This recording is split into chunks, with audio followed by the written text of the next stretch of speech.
Good morning, dear students. Today it's a class of class 10 English, and the topic of discussion for today is synthesis of sentences. I had already sent you the exercise where but the explanation part was left. So today here we go. So if we talk about synthesis of sentences, so if we talk about synthesis, so synthesis means it's a joining or combination of two or more sentences. You have already learnt earlier different kinds of sentences. So here today we shall not go so much in details, but we will learn about the different ways of combining the sentences. The first one is by using a participle. A participle is also called a verbal adjective. Now, this is not new for you. You have already learned this. But to brush up your memory, here I have also prepared for you the difference. Sometimes we tend to confuse between a gerund and a participle. So what is a gerund and what is a participle? Gerund is a verbal noun. Verb plus ing. Read plus ing could be reading. Dance plus ing can be dancing. But coming to participle, participles are verbal adjectives. It is both are same, both are verb plus ing. But one is verbal noun and another is verbal adjective. So, first let us analyze what is a gerund. We can easily identify which one is a gerund and which one is a participle. Now, how can we do that? Always remember, whenever the ing form is a subject or an object of a sentence in the ing form, it is a gerund. Here, I have jotted down for you two sentences. Number one, smoking is injurious to health. Smoking in itself is a noun, and smoking also playing the role of verb in this sentence, and moreover, it is the subject of this sentence. So, this is an example of a gerund. Now look at the second sentence. He doesn't like teaching. Now the word teaching is actually the object of the sentence. Teaching is also the ing form and it is playing the role of gerund in this sentence.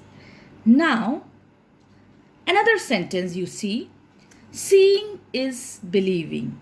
Now the word seeing is also a gerund because it is playing the role of a subject in this particular sentence. So I hope your conception of the gerund is clear.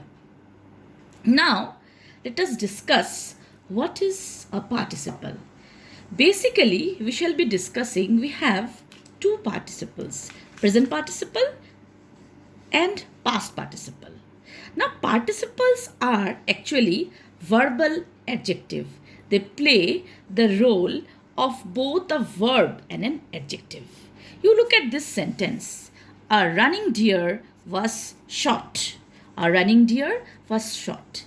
In this particular sentence, deer is the noun here. And what does an adjective do?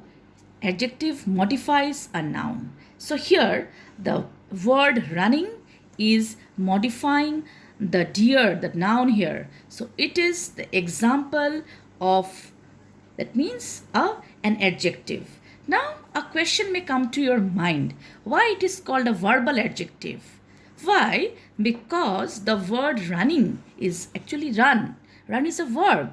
So it's actually a verbal adjective. So this word running is the participle. Present participle. Is it clear to you? Now let us go back to the ways of combination, how to combine the different sentences. So the first one is by using a participle, which is also called a verbal adjective. Now here I have noted down two sentences. We met a girl. She was carrying a basket of flowers. Now look at this sentence, how I have combined it. I have written, we met a girl carrying a basket of flowers. In this particular sentence, the word carrying is actually a verbal adjective or a participle. Why? Because this is actually modifying the word a basket of flowers here. So carrying, carry plus ing is the example of present participle. Now come to the next sentence. He was hungry. We'll stop. He stole a piece of bread.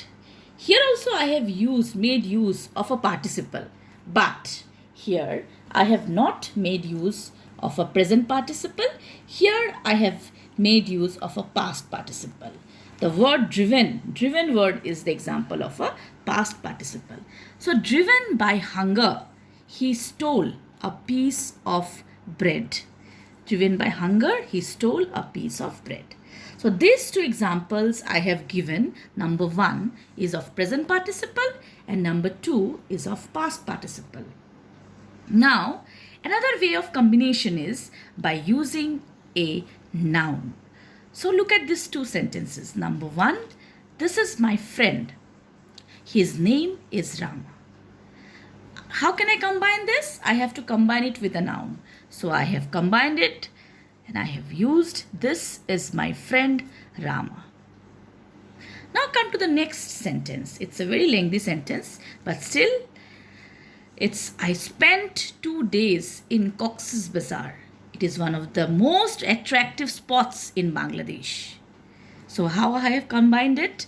I have omitted this and I have written I spent 2 days in Cox's Bazar, one of the most attractive spots in Bangladesh.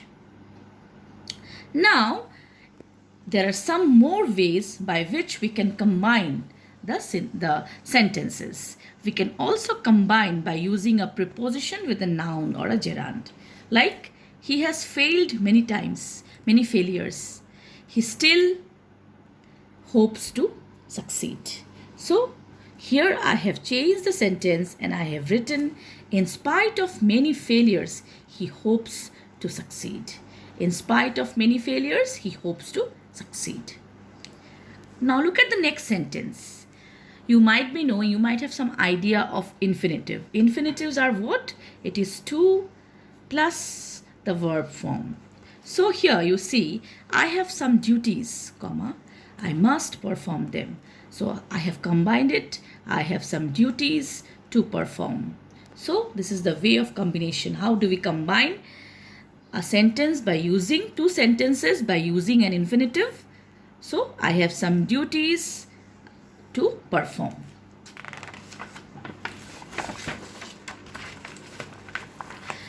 Sentences can also be combined by using an adverb. Look at these two sentences. He deserved to succeed. He failed.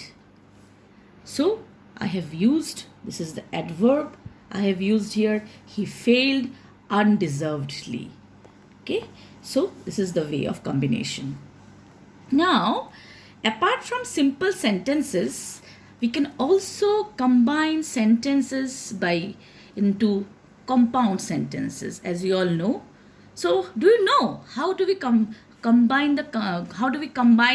and make it a compound sentence? You might be knowing that we use words like and, but. These type of conjunctions are used and we can easily identify them as the compound sentences. Look at the first sentence. Night came on. The room grew dark. So I have combined it by saying night came on and the room grew dark. And the next sentence. He is slow. Full stop. He is sure. So the answer is he is slow but he is sure. Number C. Make haste. Full stop. You will be late. Make haste or you will be late. So these are the few examples which I have given. It is not like that that we can only combine them into compound sentence. We can also go for complex sentences. But whatever is there, the sentence formation needs to be correct.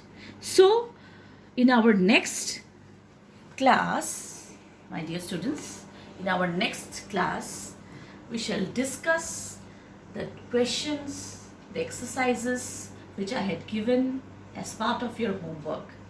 If you have any issues or queries regarding any particular question, you can share in the group. Until then, goodbye.